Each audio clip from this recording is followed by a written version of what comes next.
નમસ્કાર. મારી ઓપીડીમાં હમણાં 2-4 ભણેલા ગણેલા વ્યક્તિઓએ મને પ્રશ્ન પૂછ્યો કે બેન, ઘણા બધા રોગોમાં તમે એવું સજેસ્ટ કરો છો કે નાકમાં ગાયના ઘીના ટીપા નાખવા જોઈએ, તો આનું કંઈ લોજિક ખરું? તો મિત્રો, આજનો મારો વિડીયો નસ્ય ઉપર છે. નસ્ય કેવી રીતે ઇમ્પેક્ટફુલ હોય છે એ હું તમને મોડર્ન પોઈન્ટ ઓફ વ્યૂ પણ સમજાવવા માંગુ છું. અને નાની નાની ઘણી બધી એવી બીમારીઓ છે કે જેમાં નાકમાં કોઈ પણ પ્રકારના ટીપા નાખવામાં આવે તો એ અદ્ભુત પરિણામ આપે છે. હું છું ડૉક્ટર દેવાંગી જોગલ, જોગી આયુર્વેદ હોસ્પિટલ, સુરતથી. આયુર્વેદના મહર્ષિઓએ સરસ મજાની વાત કરી છે. ઉદ્ધ્વા મૂલ મદઃ શાખમ મૃષયમ પુરુષમ વિદુહુ મૂલઃ પ્રહારિણસ્તસ્માત રોગાન શીઘ્રતરમ જયેત. એટલે કે મનુષ્યના શરીરની કલ્પના એક ઊંધા ઝાડ સાથે કરવામાં આવી છે. એ ઝાડનું મૂળ ઉપર હોય અને એની ડાળખીઓ નીચે હોય. જો મૂળ ઉપર પ્રહાર કરવામાં આવે તો બીજા બધા રોગોને આરામથી પરાજિત કરી શકાય છે. આવી સરસ મજાની વાત ઋષિમુનિઓએ કીધી છે. એનો મતલબ છે કે આપણા શરીરમાં સૌથી મહત્ત્વની વસ્તુ છે આપણું માથું, શિર. અને એવું કહેવાય છે કે નાસાહી શિરશો દ્વારમ, આખા શિરનું દ્વાર નાક છે. એટલે જો નાક દ્વારા કોઈ ઔષધ પ્રયુક્ત કરવામાં આવે તો ચોક્કસ એ ટ્રેમેન્ડસ રિઝલ્ટ્સ આપે. ઔષધ સિદ્ધ તેલ, ઘી અથવા વનસ્પતિના સ્વરસના નાકમાં ટીપા નાખવામાં આવે એનું નામ છે નસ્ય. ઘણા બધા રોગો જેવા કે ક્રોનિક રાઇનાઇટિસ, સાઇનસાઇટિસ, જૂની શરદી, મગજના રોગો જેમાં ઉન્માદ એટલે કે ગાંડપણ, વાઈ કે ખેંચની બીમારી, સતત વિચારો આવવા, એન્ઝાયટી, સ્ટ્રેસ, ઇન્સોમ્નિયા એટલે કે અનિદ્રા, એના સિવાય ઘણા બધા હોર્મોનલ ડિસીઝ જેમ કે થાઇરોઇડ, પીસીઓડી, ડાયાબિટીસ, આ બધા જ રોગોમાં જનરલી અમે નસ્ય સજેસ્ટ કરતા હોઈએ. હમણાં જ અમારા એક ગાયનેક મિત્રએ ખૂબ સરસ મને પ્રશ્ન પૂછ્યો કે દેવાંગીબેન, આ તમે કહો છો કે ઉત્તમ બાળક માટે નાકમાં ટીપા નાખવાના અને આવી રીતનું કરવાનું, કંઈ લોજિક સમજાતું નથી. પછી ખૂબ પ્રેમથી મેં એમને સાયન્ટિફિકલી સમજાવ્યું. વસ્તુ એવી છે કે આપણે મોડર્ન પોઈન્ટ ઓફ વ્યૂ જોઈએ તો એનેસ્થેટિક ડ્રગ્સ આપણે નાકથી લઈએ છીએ અને આપણે બેભાન થઈએ છીએ. સો there is some relations between nose and brain. Again, ઘણીવાર આપણે જોયું હશે કે હવે ઇન્સ્યુલિનના સ્પ્રે ચાલુ થઈ ગયા છે. કોન્ટ્રાસેપ્ટિવ સ્પ્રેસ પણ ઘણા બધા કન્ટ્રીઝમાં જોવા મળે છે. તો આ બધી જ વસ્તુ એવી છે કે જે ક્યાંક એવું બતાવે છે કે નાકને બ્રેઇન સાથે રિલેશન છે. નાકમાં ઓલ્ફેક્ટરી નર્વ આવેલી હોય છે જે જનરલી બધાને જ ખબર હોય છે, સૂંઘવાના કાર્ય સાથે સંકળાયેલી હોય છે. નાકમાં જ્યારે કોઈ પણ ટીપા નાખવામાં આવે છે ત્યારે એની જે અસર હોય છે એને આપણે સરસ રીતે સમજવાની કોશિશ કરીએ. બેઝિકલી નસ્યની પ્રક્રિયા જ્યારે તમે કોઈ પંચકર્મ સેન્ટરમાં કરાવો છો ત્યારે એના પહેલાં ફેસ ઉપર ફેશિયલની જેમ સરસ મજાનું માલિશ કરવામાં આવે છે. ગળાની પાછળના ભાગે પણ માલિશ કરવામાં આવે છે. એના સિવાય સ્ટીમ આપવામાં આવે છે. હવે બેઝિકલી આ શેક અને માલિશની જે પ્રક્રિયા મોઢાના ભાગે, માથાના ભાગે કરવામાં આવે છે એનાથી ત્યાંનું લોહીનું પરિભ્રમણ વધી જાય છે. લોહીનું પરિભ્રમણ વધવાથી મગજમાં એક BBB નામની સિક્યોરિટી સિસ્ટમ છે, that is blood brain barrier, જે નાકમાં નાખેલી વસ્તુને સરળતાથી મગજમાં એબ્સોર્બ નથી થવા દેતી.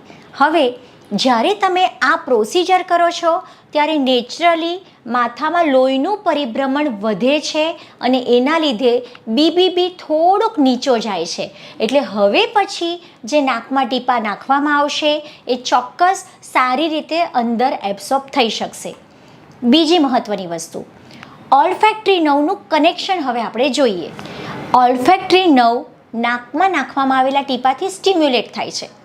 એ સ્ટિમ્યુલેશન આગળ લિમ્બિક સિસ્ટમ પર અસર કરે છે. લિમ્બિક સિસ્ટમ એ મગજની એક એવી રચના છે જે ઘણી બધી વસ્તુઓનું સંકલન કરી રહી છે. લિમ્બિક સિસ્ટમનું સ્ટિમ્યુલેશન આગળ હાઇપોથેલેમસ સુધી જાય છે. હાઇપોથેલેમસનું એ સ્ટિમ્યુલેશન એન્ટિરિયર અને પોસ્ટિરિયર પિટ્યુટરી ગ્લેન્ડને સ્ટિમ્યુલેટ કરે છે. સો અલ્ટિમેટલી નાકમાં નાખવામાં આવતા ટીપા એ પિટ્યુટરી ગ્લેન્ડને સ્ટિમ્યુલેટ કરે છે, which is the master gland of the body. શરીરમાં બધા જ પ્રકારના હોર્મોન્સનું નિયંત્રણ પિટ્યુટરી ગ્લેન્ડ કરે છે. આથી કોઈ પણ એન્ડોક્રાઇનલ અંતઃસ્રાવી ગ્રંથિજન્ય રોગ છે તો એમાં કાયમ જો નાકમાં ટીપાં નાખવામાં આવે તો એ ખૂબ અસરકારક પરિણામ આપે છે. કારણ કે સ્ટ્રેસ જ્યારે વધારે હોય છે તો રિલેક્સેશન માટે પણ ક્યાંક હોર્મોન્સ જવાબદાર છે. કોઈ પણ એન્ડોક્રાઇનલ ડિસીઝ જેમ કે ડાયાબિટીસ, પીસીઓડી, થાઇરોઇડ, આ બધામાં પણ ક્યાંક હોર્મોન્સનું ઇમ્બેલેન્સ જવાબદાર હોય છે. આના પરથી ખબર પડે છે કે નસ્યની પ્રક્રિયા એ ન્યુરો એન્ડોક્રાઇનલ લેવલે વર્ક કરે છે. મહત્વની ત્રીજી વસ્તુ છે અને એ છે ન્યુરો સાયકોલોજીકલ જંક્શન. મેં તમને આગળ જ કીધું કે ઓલ્ફેક્ટરી નર્વ એ લિમ્બિક સિસ્ટમ સાથે કનેક્ટેડ છે. હવે લિમ્બિક સિસ્ટમ એ બિહેવિયરલ આસ્પેક્ટ માટે જવાબદાર છે. અમારા શાસ્ત્રોમાં ગાંડપણ, ખેંચની બીમારી, ખૂબ વિચારો આવવા, મગજ કંટ્રોલમાં ન રહેવું, આવી જે માનસિક બીમારીઓ છે, મોટા ભાગની દરેક બીમારીમાં અલગ અલગ પ્રકારના ઘી અથવા તેલો નાકમાં નાખવાનું ઋષિમુનિઓએ સ્પષ્ટતા સાથે જણાવ્યું છે.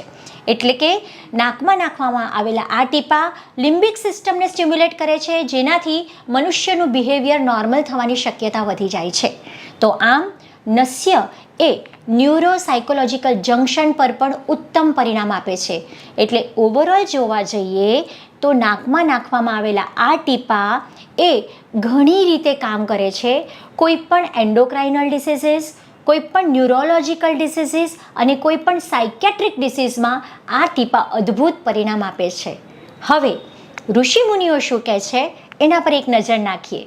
આચાર્ય ચરકે સરસ મજાનો શ્લોક લખ્યો છે અને એ શ્લોક જો તમે વાંચો ને તો ચોક્કસ આજથી જ તમે નશ્ય ચાલુ કરી દો. ચાલો કંઈક વસ્તુ આપણે એમાંથી સમજીએ. નસ્તઃ કર્મ યથા કાલમ યો યથોક્ત નિષેવતે ન તસ્ય ચક્ષુર ન ઘ્રાણમ ન ક્ષોત્રમ ઉપહન્યતે. એટલે કે સમયસર નાકમાં ટીપાં જે વ્યક્તિ નાખે છે, ન તસ્ય ચક્ષુર એની આંખો, ન ઘ્રાણમ એનું નાક, કે ન ક્ષોત્રમ કે કાન, એ કશું જ ડેમેજ થતું નથી, એ બધું બરકરાર રહે છે. એટલે કે આયુર્વેદ મતે તમારી બધી ઇન્દ્રિયોને ઉંમર વધવાની સાથે બગડે નહીં એના માટેનું સર્વશ્રેષ્ઠ સાધન નસ્ય છે. ત્યાર પછી ચરકાચાર્ય સરસ મજાની વાત કરે છે. ન સ્યુ શ્વેતા ન કપિલા કેશાહ શ્મશ્રુની વા પુનઃ ન કેશાહ પ્રમુજ્યતે વર્ધતે ચ વિશેષતઃ. એટલે કે નાકમાં જે ટીપાં નાખે છે એવા વ્યક્તિઓના દાઢી અને માથાના વાળ સફેદ પણ નથી થતા અને વારંવાર ખરતા પણ નથી અને ખૂબ સરસ ગ્રોથ થાય છે, જે આજકાલ મોટા ભાગે બધાની જરૂરિયાત છે. હું ખૂબ સ્પષ્ટતા સાથે એક સરસ મજાની વાત શેર કરું છું કે એક વખત હું જાહેરમાં સેમિનાર લેવા ગઈ. બધાની વચ્ચે મને એક સિનિયર કેજીના બાળકના મમ્મીએ પૂછ્યું કે બેન, મારા બાળકના 2 વાળ સફેદ છે, વોટ શુડ આઈ ડુ? અને મેં ખાલી બધાની વચ્ચે એટલો જ જવાબ આપ્યો કે બેન, રોજ રાત્રે સૂતી વખતે બાળકના નાકમાં તમે ગાયના ઘીના ટીપાં નાખો અને 3 મહિને એક વખત મને મળી જજો. લગભગ 17 કે 20 દિવસ પછી એ બેન મારી પાસે આવ્યા અને ખૂબ આનંદિત ચહેરે એમણે મને જણાવ્યું કે બેન, મારા બાળકના નીચેના બંને વાળ હવે કાળા આવવાના શરૂ થઈ ગયા છે. બસ આ જ તાકાત છે આયુર્વેદિક નસ્યની. એના પછી ચરકાચાર્ય ફરીથી કહે છે, મન્યા સ્તંભ શિરશૂલ મર્દિતમ હનુસંગ્રહ પીનસ અર્ધાવ ભેદોશ્ચ શિરઃ કંપશ્ચ સામ્યતિ. બધા ભયંકર રોગોના નામ ચરકાચાર્યએ ખૂબ સહેલાઈથી કહી દીધા છે કે જો તમે નસ્ય રોજ કરશો ને તો આવા રોગો થશે પણ નહીં અને થયા હશે તો મટવાની શક્યતા વધી જશે. કયા કયા રોગો?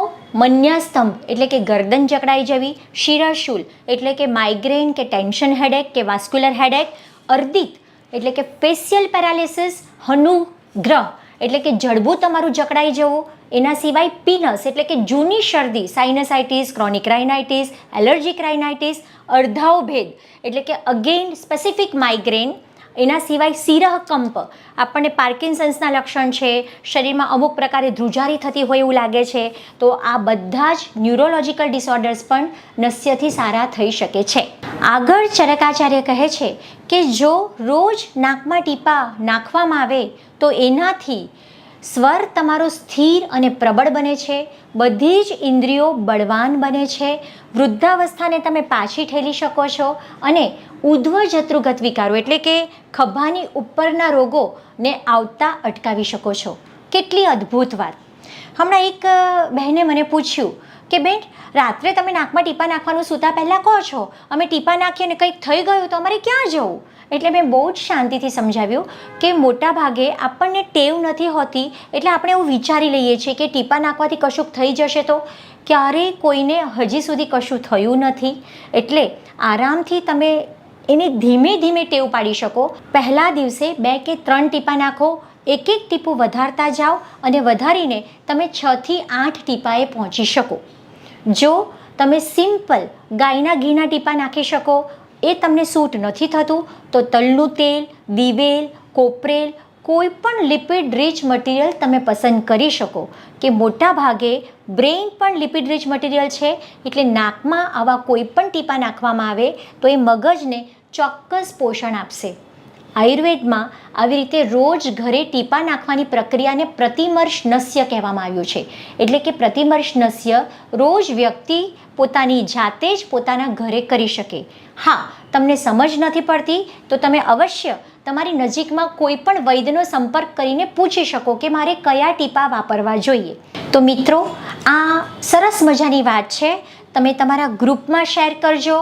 બને ત્યાં સુધી રોજ નસ્યની એક આદત પાડી દેજો.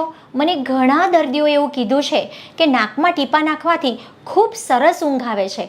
અમારે ક્યારેક ટ્રાન્ક્વિલાઇઝર કે સેડેટિવ કોઈક લેવી પડતી હતી, હવે એની જરૂર જ નથી પડતી. એક જે ડીપ સ્લીપ છે ને, એનો અનુભવ અવશ્ય તમે કરી શકશો. આશા રાખું છું કે માહિતી બધે જ શેર કરીને અમારી ચેનલને સબસ્ક્રાઈબ કરજો. ધન્યવાદ.